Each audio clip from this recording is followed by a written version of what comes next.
Welcome to the FLORE Fantasy and Sci-Fi Lore. We are still in Fallout. In this episode, we're going to be covering our entrance into the Brotherhood of Steel and an understanding of their hierarchy and the place that the Elders and High Elder Maxim have in that system at the moment. We'll talk about the war that they are preparing for and the mission they want to send us on now that we are an initiate. We will talk about our journey to the city of Adytum, the secret underground city that exists there, and the secret society of slaves and slavers. So if that is what you're looking for, this is the episode for you. We are back for part 4 of our Fallout 1 series as we follow through with the lore and the narrative. So last time we talked about the water wars that took place in the hub. We visited the necropolis and the glow to gather the essential item we need to get into the Brotherhood of Steel. But Aaron's back. Yay! Back. Yeah, so as far as know-nothings go, I am here, world. and I know nothing. I missed all of that stuff. So we returned to the Lost Hills with the information and items from the glow that prove we were there, right? We encountered the Brotherhood of Steel team that died there. Now, we will learn more about this team. So what happened is after the Brotherhood of Steel left the Mariposa military base. So the Mariposa military base is where the FEV virus was being studied and tested. That is where, under Roger Maxim, the group rose up and rebelled against the U.S. military, right? They then leave that base and travel south to the the Lost Hills bunker, where they set up what will become the Brotherhood of Steel. Upon arriving in the Lost Hills, the early teams that arrived with Maxim, there was a small group that wanted to go all the way down to the West Tech facility that is now the Glow to get the best technology they could from that facility and bring it back. Maxim was against that. He says, no, we need to fortify, we need to set up, we need to get, water and food systems going. We do not need to worry about that. Under that disagreement, that group still left. And we did notice when we were reading the holotapes, they signed off as U.S. military, not Brotherhood of Steel, because the Brotherhood had yet to be formed. But it was in their records that they had gone down there. And so they knew that there was still stuff that they wanted there. And that's why they send us, because their other teams have failed to get into the Glow and succeed. And they'll do a lot for old tech. Old tech is their gold. Yeah. So we brought back the holotapes and a couple pieces of weaponry and armor, proof that we've been to the West Tech facility, which earns us the rank of initiate in the Brotherhood of Steel at this time. So we are finally able to enter the barracks, where they are preparing for war, right? There have been a growing number of super mutants that the Brotherhood of Steel has not noticed necessarily super mutants, but they have noticed attacks. They have heard the stories of missing caravans, and they are fairly certain that this is someone building up an army, and they are preparing for war. An army of super mutants. Not yet. So they have a super mutant that they are autopsying, but they don't know that is the army that is preparing. Okay. So within the Brotherhood, we are given basic initiate weapons and tools. We can get some of the lighter armor, not the power armor, fancy stuff, but we can get some good armor. They'll issue us a weapon and some ammunition for that weapon. You've got a laser pistol. Yeah, I think energy pistols are the most powerful we can get this time from the Brotherhood. Within the bunker itself, we will encounter the scribes, the historians. We did a whole episode on the Brotherhood of Steel. They will fill us in on a lot of that history here within the bunker. And finally, on the bottom floor, we will encounter High Elder Maxim. This is the grandson of Roger Maxim, who founded the Brotherhood. Right. And it kind of feels like a nepotism thing. If you know that going in, be like, wait, is this like a kingship they're handing down? But we get this story from them. Elder Maxim actually was a paladin, and that's what he loved doing, right? So within the Brotherhood as it currently exists, we will see these roles shift later. But scribes are, of course, in charge of all kinds of science and tech and medical, right? That's the job of the scribes. Knights fall into a couple groups. Some knights are engineers, and others are in training to become paladins. And then paladins are the ones who wear the power armor and go out into the wastes. So he's a bit like a mascot. His favorite place is to wear the suit. So, well, he was a very good paladin. It's what he liked to do. It's what he loved. And then the Council of Elders reaches a standstill, and they have ground to a halt in decisions for the Brotherhood for so long that they need someone to come in and break the tie. And so they ask Maxon to do it. It's like, you're a respected paladin, and you have the name recognition that if we appoint you High Elder. And so High Elder is not like he's in charge of the Brotherhood, everything. It's almost like he's the vice president, right? He has very little to no power, but he can break a tie with the council. But because of all of this status, he can kind of push some of his own agendas. So the Brotherhood has found the body of a super mutant and is performing an autopsy on the super mutant. Tell me about that real quick. Super mutant has not been in. So super mutants are humans that have been exposed to what is called the forced evolutionary virus.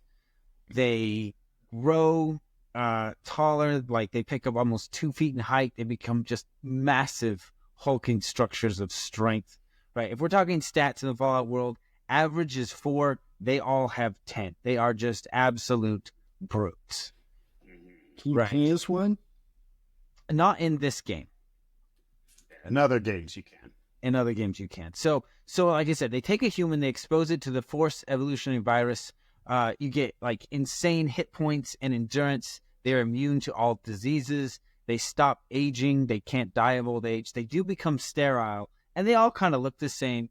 And if you have exposure to radiation that has corrupted your DNA before you're exposed to it, you also become stupid, and you lose all your memories.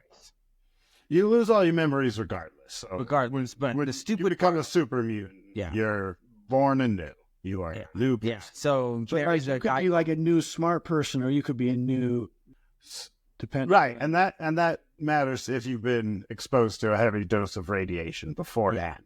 So in this world, everybody's been exposed to a heavy dose of radiation. So everyone except the vault dwellers, right? So the people who are in the vault right now have not been exposed to radiation. And so the people making the super mutants, they want those people because they're going to come out super smart, not super dumb. Oh, okay. Yeah. Smart. That's what the super mutants are. So the Brotherhood of Steel have a super mutant that they are autopsying, and you can read through the detailed report. There are some interesting details in this report. This mutant was shot several times by some kind of ballistic weapon and bitten by what looks like a dog. And so it really does sound like we killed him, right? Be like, oh yeah, we have a dog and we shoot mutants. That's our style. That's how we roll. So, but yeah, and so they have this creature that they're very interested and curious about. And so Maxon believes that this army is marshaling up in the north. He wants us to go and investigate and bring back evidence that he's right.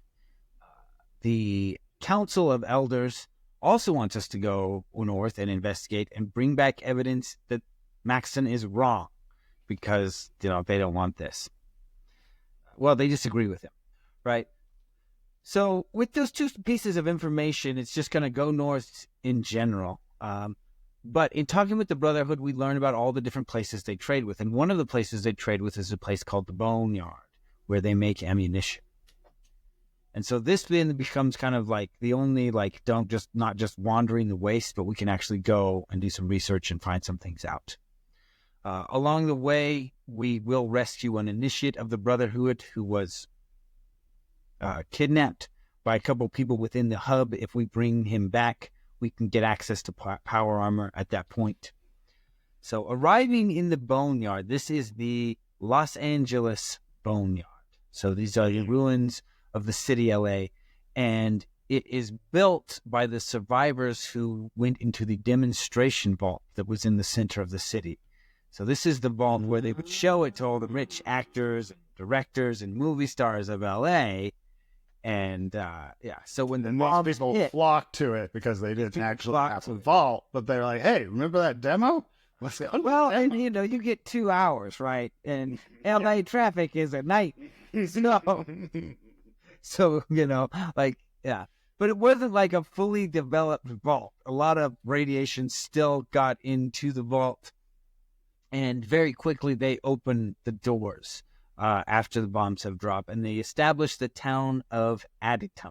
When we arrive in Adytum, it has like a triple layer chain fence, barbed wire, like very protective on the outside. And they build this city and they bring people inside of it. Like, as I mentioned before, they have the tools and skills to build ammunition, which is their big export, right? They trade that to the hub and to the Brotherhood. And out of the hub, it kind of goes to most of the wasteland. But this is where most ammo comes from. This is the ammo farm. Yeah. So they were largely self-sufficient with the tech they brought out of the vault with them. They were able to build wells, hydroponic farms, underground facilities. But that equipment has started to fail. And so now they're getting all their food and all their water from the hub. And the hub saw the sudden increase in demand and realized, oh, they're not self-sufficient anymore. We can charge more because they have to trade for this now. So the hub are now doing that kind of, extracting money from them that way. As we speak with people within the town, we will encounter a few people of note. Caleb, who is in charge of what is called the regulators. This is the guard of the town of Adytum. They have fairly high-powered weapons. They're wearing combat armor. Caleb does not seem to like the people he protects, but nonetheless, he is in charge of the guards.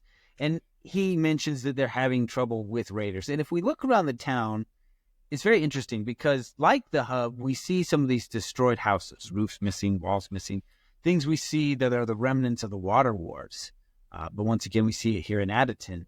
And this is a result of just constant raider attacks. But also, as we explore the town of Adytum, we'll see that as you go inside these homes, there's usually like a hidden floor. And if you go down in there, it's a really nice home. And so what they have learned is that if the homes look destroyed and kind of burned out, raiders attack less and take less because they assume that, just... It's been raided.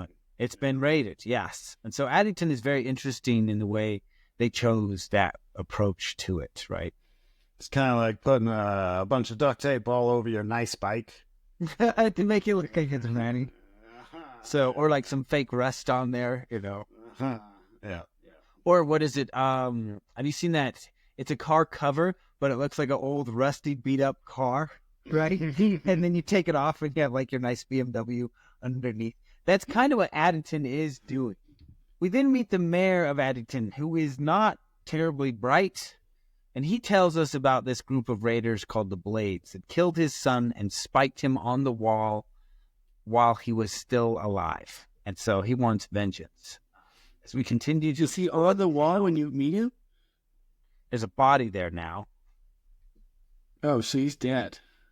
He's dead. He wants vengeance, but he's dead. So, no, the mayor wants vengeance. The son is dead. Okay.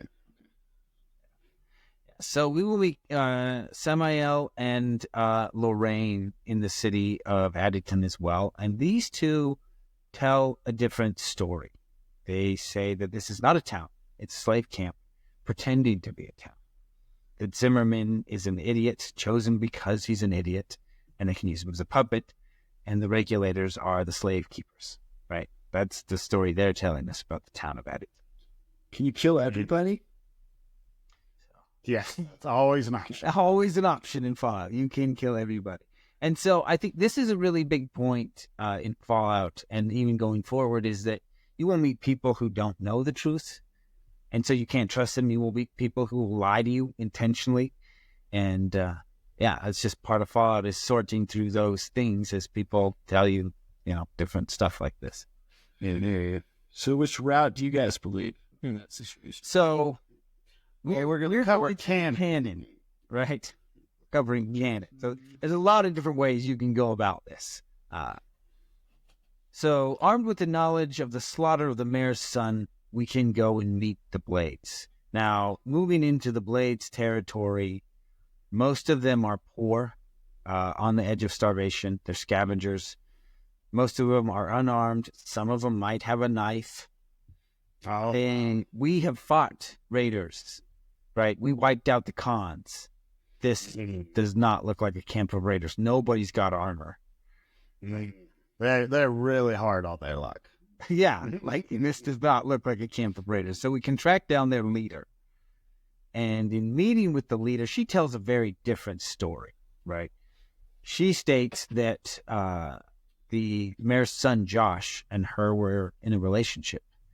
And that the Josh knew the truth about the regulators and he wanted to tell his father. His father has not figured this out. Like I said, they have intentionally chosen him because he's not super intelligent. Right. And so Josh, the mayor's son, tries to sneak back into the camp at night. And the regulators catch him and they cut out his tongue so that he cannot talk. They spike him on the walls, and then they pretend to try and save them, but he can't tell anyone the truth because they removed his tongue. Oof. So, and she has a recording of the radio back and forth between Caleb, the leader, and the regulators actually doing this. So she's got proof that this is what they did.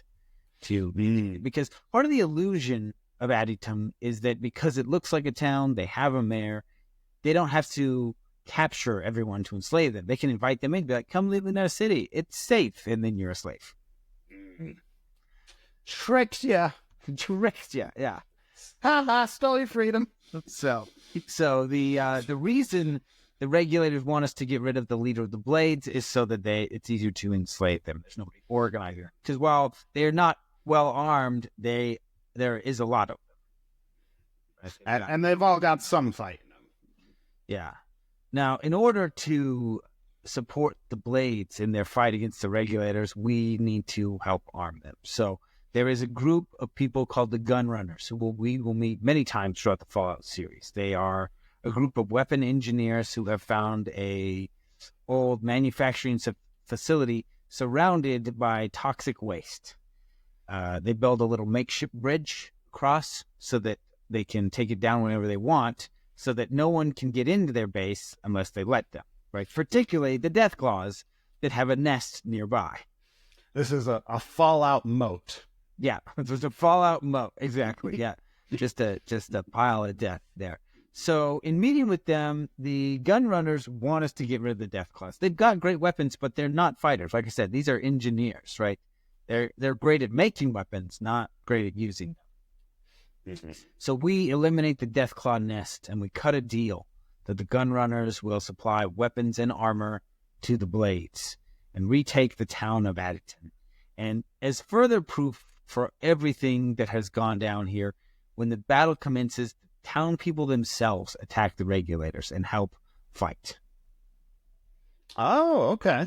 Yeah, so Get the whole town involved. the whole town turns on me. Yep. Everybody comes out to kill the regulators. So the regulators are killed. Now, in the town, after the battle, we will meet a fortune teller. The fortune teller will pull several cards and talk about, wisdom. And it's all very vague and mystic and everything. But for every card he pulls, he will also plug in a set of coordinates into our Pip-Boy. And within those coordinates, he will put in the coordinates for the Mariposa military base in the far northeast where Maxon wanted us to investigate. So now we have somewhere to go. Weller rallies his team and we head deep into the wastes. Now, it's a long journey through open territory, and along the way we will encounter multiple super mutants, but also other creatures. Among those other creatures will be the centaurs and the flatworms. And so the idea is that... Now, when you say centaur, this is not the centaur people are thinking about. No, this is not half horse, half man, not at all. So there's the idea that the master has been experimenting with the FEV virus in his experimentation, right? He's dumping humans, but the centaur, if you look at them, they have the head of a dog on one side. So they're a two-headed, eight-legged creature. So they have a head of a dog on one side and the head of a human on the other side, and a bunch of legs. And they run around, and they're very beefy and tanky. They take a lot to take down. The dog head will bite at you, and the human head will smash its skull into you, and it'll try to grab you because it's got like 4 arms and 2 legs, and they're just weird monstrosities. But they seem to be born out of some kind of either fusion with people who, either someone who went bad during the test, or maybe the master just took a dog and a human and dunked him to see what would happen. Or maybe the dog just jumped in after him. So, and there will also be the worms. And so these are flat worms that were exposed to the FEV virus. Now they're about as big as a man, right? And they spit poison and everything, but they're flatworms, so they reproduce asexually. So even after exposure to FEV, they can continue to reproduce. Oh, no. So there's a lot of them, and they kind of just never run out. Hadn't thought of that. That's a tricky way to slip past the FEV sterilization. Yeah. Tricky way to get past that. So that is the next chunk of our journey through Fallout. We will be heading to the Mariposa military base, beginning our investigation, and letting the Brotherhood of Steel know. And we will talk about how the Vault Dweller uses his cunning to get past an army of super mutants armed with miniguns, missile launchers, laser weapons, plasma pistols, flamethrowers. How do you get past them all? Right? Now, canon does not take the statement that you are just a one-man army gunning them down. Because if you level up enough, you can do that. But that is not the canon. The canon is a clever individual who really works hard to solve these problems in good ways. So we'll talk about how the Vault Dweller overcomes the army of super mutants in our next episode. So, as always, we leave you with the Wastelander's blessing. May the water you drink in the desert not shine at you in the night. Do we have a treasure room? What does that mean? So if the water glows during the night, it's irradiated. So if you drink it during the day because you're thirsty, then at night you sleep, you're like, oh, that's irradiated. I'm gonna die. Okay. Well, and you're glowing in the night, right? So if you're glowing in the night when everything's out hunting for food, That too, yeah. like you're glowing. It will kill you, but also other things will kill you. It doesn't. Yeah. Drinking the glowing water is very bad, but you only know if it glows when the nighttime comes. Or if you have a Geiger counter. Yep. Cool. That's great. So treasure room question. So we talked about how in counting the centaurs, it becomes very clear that the master is experimenting with some kind of blend of exposure to FEV in the vat dunks. So what kind of things would you like to toss in there? And what do you think is going to come out? Because we're looking at a dog and a human, and we get a 6-legged, 2-headed creature, right? So, and then how would that creature fight? Because this is Fallout. We have other cool creatures. You got death claws. You got golden geckos, fire geckos. You got giant mole rats. You got rad scorpions. What other creatures you got in this world? You got ghouls, right? Or like, what happens if you take an existing super mutant and dunk them? We're going to talk about that in the treasure room. See what happens. All right. Welcome to the FLORE Fantasy and Sci-Fi Lore, wherever you get your podcasts.